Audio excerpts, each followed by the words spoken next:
Hello friends, நம்ம இன்றைக்கி வீடியோவில் என்ன பார்க்க போகிறோம்னா புடலங்காய் விதையை வச்சு சட்னி பண்ண போகிறோம். அது எப்படி செய்யலான்னு பார்க்கலாம் வாங்க வீடியோக்குள்ளே.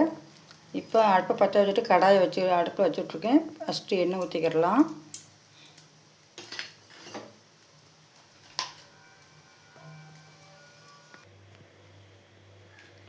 ஒரு ஸ்பூன் கடலைப்பருப்பு போட்டுக்கலாம்.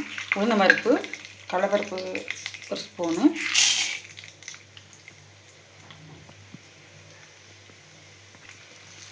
காரம் சேர்க்கணும். ஒரு 6 வத்தல் போட்டுக்கலாம். நீங்கள் உங்களுக்கு பார்த்து உங்களுக்கு காரம் எப்படி இருக்குன்னு பார்த்து நீங்கள் போட்டுக்கோங்க. கூட குறைய பார்த்து நீங்கள் போட்டுக்கலாம். நான் ஒரு 6 வத்தல் எடுத்து போட்டிருக்கேன்.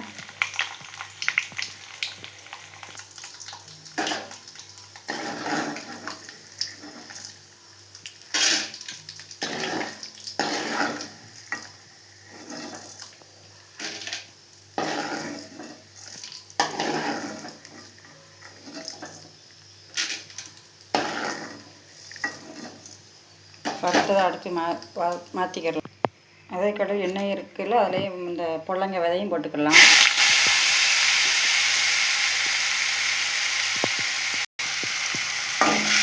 பிஞ்சி விதையை எடுத்துக்கோங்க, அப்போ தான் சட்னி நல்லா இருக்கும். முத்தின விதைன்னா வேண்டாம். பிஞ்சி விதைன்னா நமக்கு கொஞ்சம் சட்னி அரைக்கிறதுக்கு நல்லாயிருக்கும். வேஸ்ட் பண்ண வேண்டாம். வேஸ்ட் பண்ணாமல் நம்ம சட்னி அரைச்சி நம்ம இட்லி தோசைக்கு சாப்பிட்டுக்கலாம்.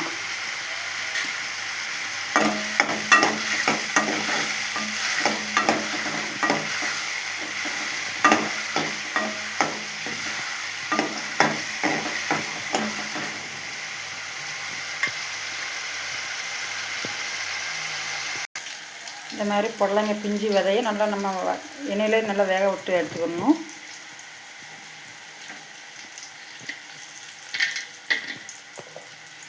கருவேப்பிலை போட்டுக்கலாம். இதுக்கு அரைக்கிறதுக்கு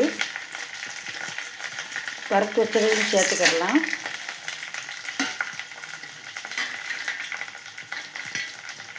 பூண்டு தூள் சேர்த்துக்கிடலாம்.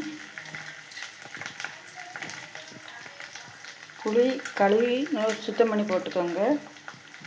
தூசியாக இருக்கும், அதனால் ஒரு தண்ணி வரைய அலசி போட்டுக்கிட்டிங்கன்னா அந்த தூசி போயிடும்.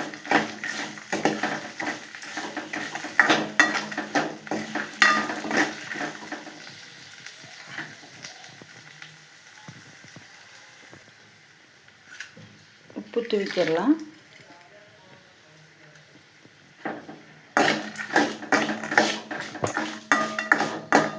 இதை ஆற வச்சுட்டு இப்போ மிக்சியில் போட்டு அரைச்சிட்டு அதுக்கப்புறம் உங்கள்கிட்ட காட்டுறேன். இந்த மாதிரி மிக்சி ஜாரில் போட்டு பேஸ்ட் மாதிரி நல்லா அரைச்சிக்கிடலாம். புடலங்காயில் விதையில் சட்னி செஞ்சுருக்கோம். அது மையப்படி பேஸ்ட் மாதிரி அரைச்சிக்கிடலாம். இதுக்கு ஒரு தாளிப்பு ஒன்று கொடுத்துடலாம். அந்த புடலங்காய் பிஞ்சு விதை வதக்குனதால கொஞ்சம் எண்ணெய் இருக்குது. அதை கொஞ்சம் ஃபஸ்ட்டு இன்னும் கொஞ்சம் எண்ணெய் ஊற்றிக்கிடலாம். கடுகு போட்டுக்கிடலாம். கொஞ்சம் உளுந்து போட்டுக்கிடலாம்.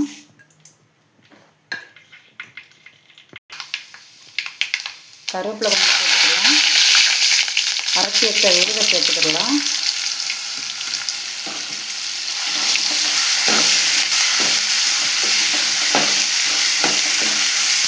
இட்லி தோசைக்கு காம்பினேஷன் நல்லாயிருக்கும் சாப்பிட்றதுக்கு. எங்கள் வீட்லேயும் புடலங்காய் விதை இருந்தால் தூக்கி வெளியில் போட வேண்டாம். இந்த மாதிரி சட்னி செஞ்சு சாப்பிட்டுக்கிடலாம்.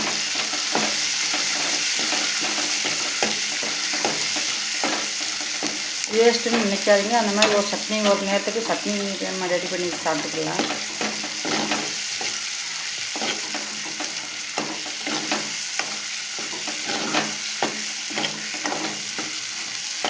அவ்வளோதாங்க, புடலங்காய் விதை சட்னி ரெடி.